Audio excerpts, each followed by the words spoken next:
Welcome to mastermind of GK. एक बार फिर से आप लोग का स्वागत है मास्टरमाइंड ऑफ जीके में। आज इस वीडियो में फ्रेंड्स जीके जीएस का 50 महत्वपूर्ण सवाल को देखेंगे जो आपका बिहार पुलिस फायरमैन के साथ साथ और जो भी तमाम प्रतियोगिता परीक्षा होने वाले हैं उसके लिए काफ़ी महत्वपूर्ण है।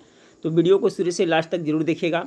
कल से 8:30 बजे लाइव क्लास आऊँगा फ्रेंड्स, तो आप लोग 8:30 बजे लाइव क्लास में जरूर जुड़िएगा।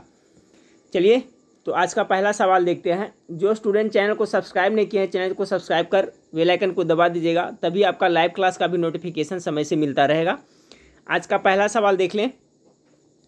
SHM से गुजरने वाले कण, SHM इसका फुल फॉर्म होता है फ्रेंड्स सिंपल हार्मोनिक मोशन। ठीक है, SHM का फुल फॉर्म होता है सिंपल हार्मोनिक मोशन। तो SHM से गुजरने वाले कण के लिए वेग को विस्थापन के मुकाबले में आलेखित किया जाता है, तो वक्र कैसा होगा? तो जो वक्र होगा फ्रेंड्स एक दीर्घवृत्त होगा, यानी ऑप्शन नंबर ए इसका करेक्ट आंसर हो जाएगा। सवाल नंबर 2, चलती गाड़ी में बैठे आदमी की ऊर्जा होगी, गेस करते चलिएगा। तो इसका करेक्ट आंसर हो जाएगा 2 नंबर सवाल का ऑप्शन नंबर सी। चलती हुई गाड़ी में बैठे आदमी में गतिज तथा स्थितिज ऊर्जा दोनों होती है। ठीक है, तो ऑप्शन नंबर सी इसका करेक्ट आंसर होगा 2 का। 3 नंबर सवाल देखें। अश्व यदि एकाएक चलना प्रारंभ कर दे, अश्व मतलब समझ रहे हैं फ्रेंड्स घोड़ा, यानी घोड़ा यदि एकाएक चलना प्रारंभ कर दे तो अश्वरोही के गिरने की आशंका का कारण क्या है? घोड़ा अगर जो एकाएक चलना प्रारंभ कर दे तो अश्वरोही यानी घोड़ा पर जो सवार होता है फ्रेंड्स उसे अश्वरोही कहते हैं, कि गिरने की आशंका का कारण क्या है? अगर सडनली एकाएक चलने देता है घोड़ा तो 3 का करेक्ट आंसर क्या हो जाएगा? इसका हो जाएगा फ्रेंड्स विश्राम जड़त्व करेक्ट आंसर। ठीक है, ऑप्शन नंबर 3 का करेक्ट आंसर, सवाल नंबर 3 का करेक्ट आंसर ऑप्शन नंबर आपका सी हो जाएगा। अब 4 नंबर सवाल को देखें। 4 नंबर सवाल आपका है कि तापमान में वृद्धि के साथ कार्बन प्रतिरोध क्या होगा? बढ़ेगा, शून्य बनना रहता है, या अपरिवर्तित रहता है, या घटता है? तो 4 नंबर सवाल है फ्रेंड्स कि तापमान में वृद्धि के साथ कार्बन प्रतिरोध क्या होता है? घटता है। ऑप्शन नंबर डी इसका करेक्ट आंसर होगा। 5 नंबर सवाल देखें कि थर्मोकपल थर्मामीटर किस सिद्धांत पर काम करता है?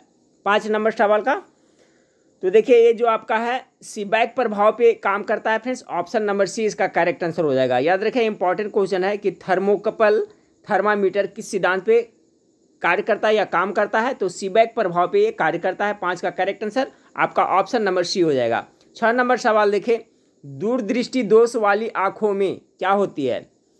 6 का तो देखिए जो इसको दूरदृष्टि दोष हो जाता है फ्रेंड्स उसमें क्या होता है कि आंखों में रेटिना के पीछे प्रकाश किरणें अभिसारित होती है। ऑप्शन नंबर डी इसका करेक्ट आंसर हो जाएगा। दूरदृष्टि दोष को दूर करने के लिए आपका उत्तल लेंस का प्रयोग किया जाता है, याद रखिएगा, और निकट दृष्टि दोष को दूर करने के लिए अवतल लेंस का प्रयोग किया जाता है। तो क्वेश्चन देखिए पूछा है दूरदृष्टि दोष वाली आंखों में क्या होता है? तो रेटिना के पीछे प्रकाश किरणें अभिसारित होती है। ऑप्शन नंबर डी 6 का करेक्ट आंसर हो जाएगा। 7 नंबर सवाल को देखें। 7 नंबर सवाल आपका है कि एक विद्युत परिपथ में एक फ्यूज तार का प्रयोग क्यों किया जाता है? 7 नंबर सवाल, एक विद्युत परिपथ में एक फ्यूज तार का प्रयोग क्यों किया जाता है? गेस कीजिए 7 का करेक्ट आंसर क्या होगा? संचारण में विद्युत ऊर्जा के खर्च को कम करने के लिए, वोल्टेज के स्तर को स्थिर रखने के लिए, सर्किट में प्रवाहित होने वाली अधिक विद्युत को रोकने के लिए, या विद्युत तार को अधिक गर्म होने से बचाने के लिए। देखिए तो 7 नंबर सवाल का करेक्ट आंसर हो जाएगा ऑप्शन नंबर आपका गेस कर लिए होंगे सी हो जाएगा। ठीक है, एक विद्युत परिपथ में एक फ्यूज तार का प्रयोग क्यों किया जाता है? कि सर्किट में प्रवाहित होने वाली अधिक विद्युत को रोकने के लिए। ऑप्शन नंबर सी 7 का करेक्ट आंसर होगा। 8 नंबर सवाल देखें। इनमें कौन पैरामैग्नेटिक है? 8 नंबर सवाल का तो इसका जो करेक्ट आंसर हो जाएगा फ्रेंड्स आपका ऑप्शन नंबर सी। ठीक है, इनमें से कौन पैरामैग्नेटिक है? तो ऑप्शन नंबर सी इसका है जो करेक्ट आंसर हो जाएगा। चलिए सवाल नंबर 9 को देखें। क्रोमैटोग्राफी की तकनीक से क्या करते हैं? ठीक है, क्रोमैटोग्राफी की तकनीक से क्या करते हैं? 9 नंबर सवाल, तो इसका करेक्ट आंसर होगा फ्रेंड्स ऑप्शन नंबर डी, मिश्रण से पदार्थ को अलग करना तथा उनका विश्लेषण करना। देखिए अच्छा सवाल है फ्रेंड्स। जो क्रोमैटोग्राफी तकनीक है इससे क्या होता है कि मिश्रण से पदार्थ को क्या क्या अलग किया जाता है और उनका विश्लेषण किया जाता है। तो 9 का correct answer option number D हो जाएगा। ठीक है फ्रेंड्स। अगला सवाल को देखिए, 10 नंबर सवाल है कि मानव शरीर का सबसे बड़ा अंग है। तो मानव शरीर का सबसे बड़ा अंग कौन सा है? 10 नंबर सवाल का देखिए, यहाँ पर अंग नहीं फिर या अथी होना चाहिए, ग्लैंड के बारे में होना चाहिए फ्रेंड्स। इसमें देखिए माई से तो मानव शरीर का सबसे बड़ा अंग त्वचा होता है, लेकिन यहाँ होना चाहिए मानव शरीर का सबसे बड़ा ग्रंथि कौन है? ऑप्शन आपका लीवर दे रहा है। ऑप्शन नंबर भी देखिए इसमें उल्टा पुल्टा दिया हुआ है फ्रेंड्स, ठीक है। ये क्वेश्चन ही थोड़ा सा लगता है इसमें मिस्टेक हुआ है, ठीक है। 10 का मानव शरीर का सबसे बड़ा अंग है, तो देखिए यहाँ पर correct answer option number B होगा, ठीक है, यकृत। तो ऑप्शन के हिसाब से यकृत है फ्रेंड्स। ऐसे भी मानव शरीर का सबसे बड़ा ग्लैंड जो ग्रंथि सबसे होता है जो यकृत होता है। ऐसे अगर पूछा जाए कि मानव शरीर का सबसे बड़ा अंग कौन सा है, ऑप्शन में अगर आपका त्वचा दिया रहेगा फ्रेंड्स, तो त्वचा हो जाएगा करेक्ट आंसर। ऐसे मानव शरीर का सबसे बड़ा ग्लैंड या ग्रंथि पूछे फ्रेंड्स, तो क्या होगा इसका आंसर? आपका यकृत हो जाएगा। तो क्वेश्चन आप समझ गए होंगे फ्रेंड्स कि ऑप्शन के हिसाब से इसमें तो ऑप्शन ही गलत दिया है, यहाँ पर बी होना चाहिए, ठीक है। तो देखिए मानव शरीर का सबसे बड़ा अंग अगर ऑप्शन के हिसाब से चलेगा तो आपका ये हो जाएगा, यकृत हो जाएगा। ऐसे पूछा जाता है कि मानव शरीर का सबसे बड़ा ग्लैंड ग्रंथि क्या है, तो यकृत हो जाएगा। लेकिन फ्रेंड्स अगर जो आपको त्वचा ऑप्शन में रहेगा तो 100% करेक्ट आंसर क्या हो जाएगा? त्वचा हो जाएगा, ठीक है, याद रखिएगा। इस तरह से अगर जो पूछा जाए आपसे डायरेक्ट कोई पूछे फ्रेंड्स कि मनुष्य का सबसे बड़ा अंग क्या है, तो त्वचा है जो मनुष्य का सबसे बड़ा अंग होता है, ठीक है। और सबसे बड़ा ग्लैंड है जो यकृत यानी लीवर होता है। 11 नंबर सवाल को देखें, निम्नलिखित में से कौन ऊर्जा का उत्पादक है? ऊर्जा का उत्पादक इसमें से कौन है 11 का? तो गेस कर लेंगे आप लोग फ्रेंड्स। करेक्ट आंसर क्या हो जाएगा? कार्बोहाइड्रेट है ना। कार्बोहाइड्रेट है जो क्या है आपका ऊर्जा का उत्पादक है। 12 नंबर सवाल को देखें कि निम्न में कौन एंजाइमों में सामान्यतया वयस्क मनुष्यों में विद्यमान नहीं है, ठीक है। निम्न में से कौन सा एंजाइम है जो जनरली वयस्क मनुष्यों में आपका विद्यमान नहीं होता है? इसका करेक्ट आंसर क्या होगा फ्रेंड्स? गेस कीजिए। ऑप्शन ए में रेनिन, बी में पेप्सिन, सी में ट्राइप्सिन और डी में क्या आपका है एमाइलोपिसिन। तो करेक्ट आंसर क्या होगा फ्रेंड्स? तो इसका correct answer option number A हो जाएगा, रेनिन। रेनिन है जो देखिए वयस्क मनुष्यों में नहीं पाया जाता है, ठीक है, नहीं विद्यमान होता है। रेनिन है जो बच्चों में ज़्यादा होता है, ठीक है फ्रेंड्स, ध्यान से याद रखिएगा। रेनिन एंजाइम है जो आपका वयस्क मनुष्यों में विद्यमान नहीं होता है, ये कहाँ बच्चों में ज़्यादा होता है, क्योंकि रेनिन है जो फ्रेंड्स आपका दूध के पाचन में क्या है बहुत काफ़ी मदद करता है। और बच्चे लोग जो नवजात शिशु होते हैं फ्रेंड्स, तो वो क्या है दूध पे बचपन अवस्था में क्या है जब नवजात रहते हैं तो दूध ही उनका मुख्य भोजन आहार होता है, ठीक है। तो ये बच्चों में होता है जो दूध के पाचन में बहुत ही मदद करता है। तो 12 का correct answer option number A है, याद रखिएगा, वयस्क में रेनिन विद्यमान नहीं होता है। 13 नंबर सवाल को देखें, लार की प्रकृति होती है, ठीक है, लार की प्रकृति कैसी होती है? 13 का गेस कीजिएगा। तो अम्लीय होती है, क्षारीय होती है फ्रेंड्स? तो लार का जो प्रकृति होती है आपका 13 नंबर सवाल का correct answer option number A हो जाएगा, अम्लीय होगा। क्योंकि फ्रेंड्स लार का जो पीएच मान होता है कितना होता है? तो लगभग आपका 6.5 होता है। और सभी को पता है कि 7 से जब कम होता है फ्रेंड्स मान तो क्या अम्लीय हो जाता है, और 7 से अधिक होता है तो क्षारीय हो जाता है। और जिस विलयन का मान 7 रहता है वो उदासीन हो जाता है। तो इसका 6.5 होता है, तो ये क्या अम्लीय के अंतर्गत आएगा लार की प्रकृति। पीएच स्केल का खोज सोरेनसन ने किया था फ्रेंड्स, याद रखिएगा। और पीएच स्केल में जो मानक होता है कितना होता है फ्रेंड्स? तो 0 से लेकर कितना होता है? 14 होता है। कभी भी पूछा जाता है, ठीक है, पीएच स्केल में कितना होता है, नंबरिंग कितना होता है? तो 0 से लेकर के आपका 14 तक होता है। इसका खोज किया था सोरेनसन साहब ने खोज किया था। चलिए तो 14 नंबर सवाल को देखें।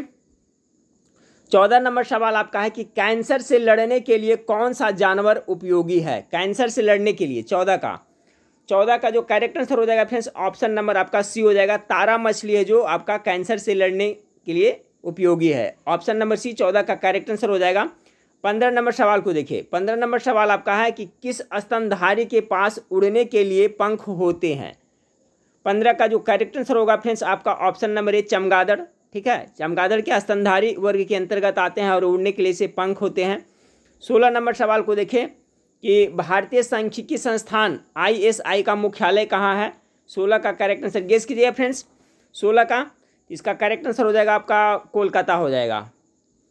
17 नंबर सवाल को देखिए, सरकारी बॉन्ड की बिक्री से प्राप्ति बजट के शीर्ष में आती है, क्या आती है? तो सरकारी बॉन्ड की बिक्री से प्राप्ति बजट के शीर्ष में आती है, तो 17 का सी हो जाएगा, प्राप्त पूंजी आती है। 18 नंबर सवाल देखिए, एक पूर्ण प्रत्यास्थ संघटन के लिए प्रत्यावस्थान गुणांक का मान है। एक पूर्ण प्रत्यास्थ संघटक के लिए प्रत्यावस्थान गुणांक का मान क्या है?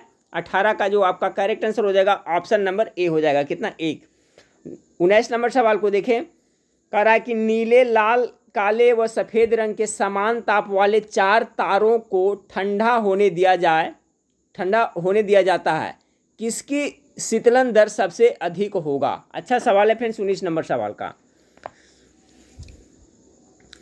तो इसका करेक्ट आंसर क्या होगा? क्वेश्चन पुनः एक बार सुने कि नीले, लाल, काले व सफ़ेद रंग के समान ताप वाले 4 तारों को ठंडा होने दिया जाता है, किसकी शीतलन दर सबसे अधिक होगा?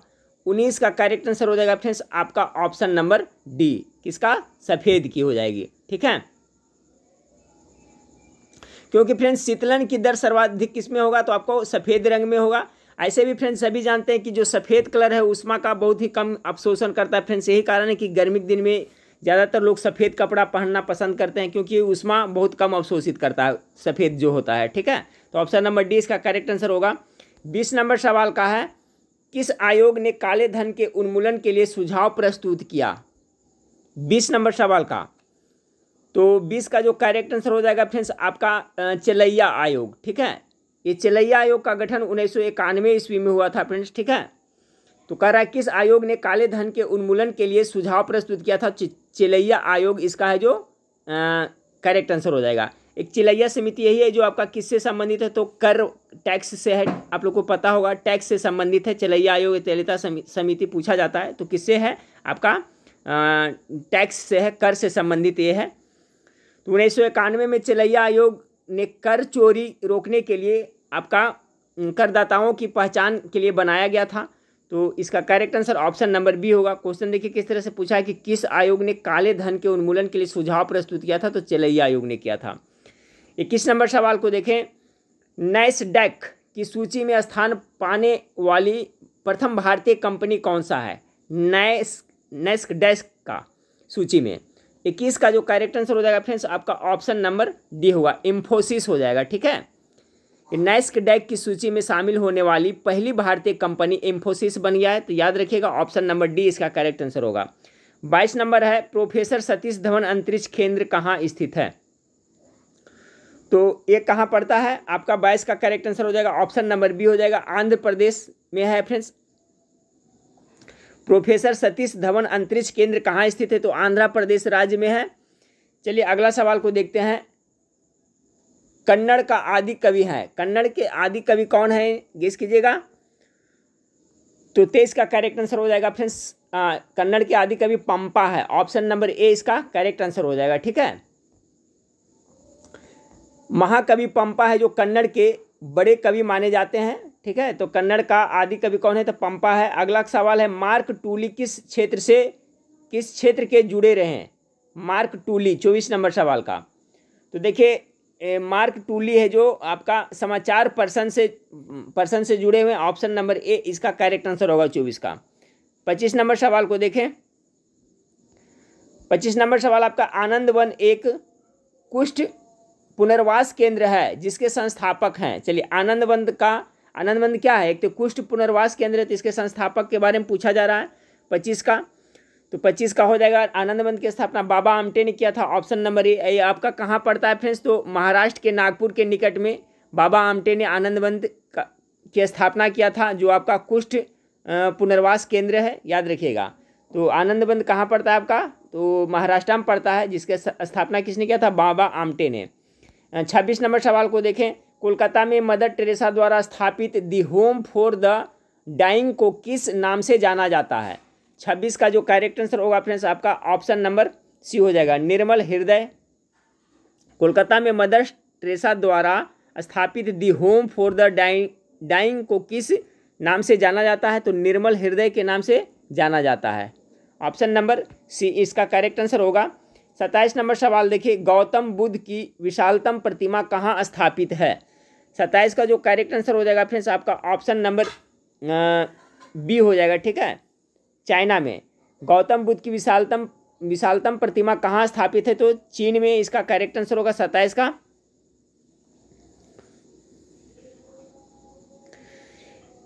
ये देखिए जो गौतम बुद्ध की विशालतम प्रतिमा है फ्रेंड्स, तो ये इसको तांग वंश के शासनकाल में, किसके याद रखिएगा, ये तांग वंश के शासनकाल में ये बनाया गया था, जिसकी ऊंचाई कितनी, तो 233 फीट है। कितना, 233 फीट यह ऊंची प्रतिमा है। तो ये आपका चाइना में पड़ता है, ठीक है, तांग वंश ने बनवाया था। 28 नंबर सवाल को देखें। भारत की पहली महिला जो यूएनओ की महासभा की अध्यक्षा बनी। 28 नंबर सवाल का करेक्ट आंसर क्या होगा, तो इसका हो जाएगा विजय लक्ष्मी पंडित। ऑप्शन नंबर 1 करेक्ट आंसर हो जाएगा, ठीक है। अगला सवाल देखिए, 29 नंबर सवाल, भारत की पहली महिला राजदूत कौन बनी। 29 नंबर सवाल का गेस कीजिएगा, भारत की पहली महिला राजदूत कौन बनी। तो 29 का करेक्ट आंसर हो जाएगा आपका, ये भी हो जाएगा विजय लक्ष्मी पंडित, ठीक है फ्रेंड्स। ध्यान रखिएगा, आपका 28 में क्या था कि भारत की पहली महिला जो यूएनओ की महासभा की अध्यक्षा बनी थी, तो 28 का भी करेक्ट आंसर हो जाएगा आपका विजय लक्ष्मी पंडित। और भारत की पहली महिला राजदूत कौन बनी, तो ये भी इसका करेक्ट आंसर हो जाएगा 29 का, ये आपका विजय लक्ष्मी पंडित। 30 नंबर सवाल को देखें। 30 नंबर सवाल आपका है कि निम्न में से किस मुख्यमंत्री को भारत रत्न पुरस्कार प्राप्त हुआ। 30 का गेस कीजिएगा, 30 का करेक्ट आंसर क्या होगा, तो इसका करेक्ट आंसर होगा option number C, MG Ramachandran को। तमिलनाडु का लोकप्रिय नेता तथा तमिल फिल्मों के प्रसिद्ध कलाकार थे ये एमजी रामचंद्रन, जिन्हें आपका भारत रत्न पुरस्कार दिया गया है। तो निम्न में से किस मुख्यमंत्री को भारत रत्न पुरस्कार प्राप्त हुआ है, तो आपका एमजी रामचंद्रन को प्राप्त हुआ है, जो तमिलनाडु के मुख्यमंत्री थे। 31 नंबर सवाल को देखें, भारतीय विज्ञान संस्थान कहाँ है, चलिए गेस कीजिएगा 31 का।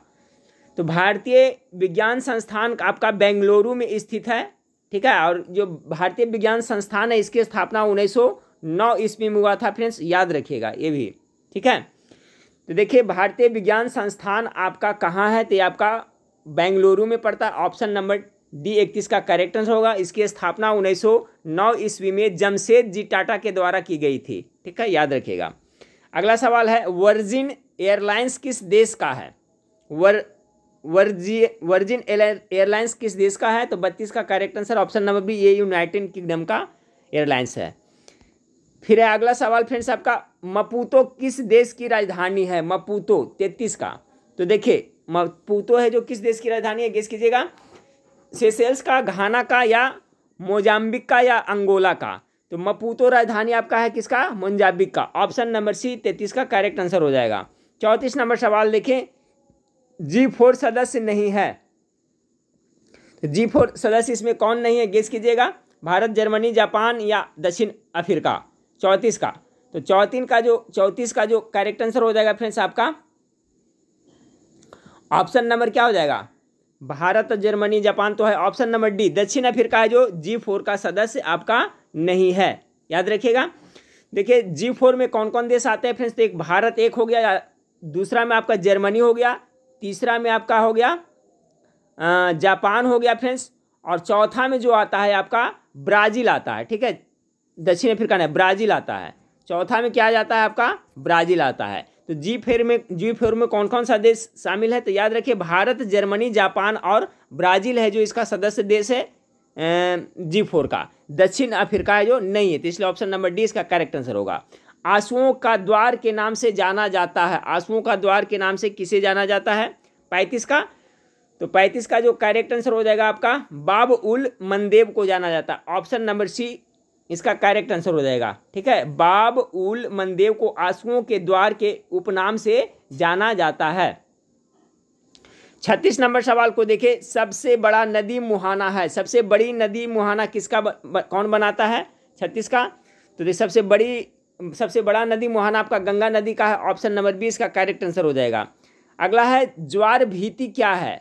देखिए इस टाइप का क्वेश्चन पूछा जाता है, गेस कीजिएगा 37 का, ज्वार भीति क्या है, मैं पढ़ देता हूँ फ्रेंड्स। भूकंप संबंधी गतिविधियों से उपजी ज्वार तरंग, या तटीय प्रदेशों में बालू का जमाव, या उच्च ज्वारीय स्तर पर पोलिप का बनना, या नदी के मुहाने पर उधर्व प्रवाह।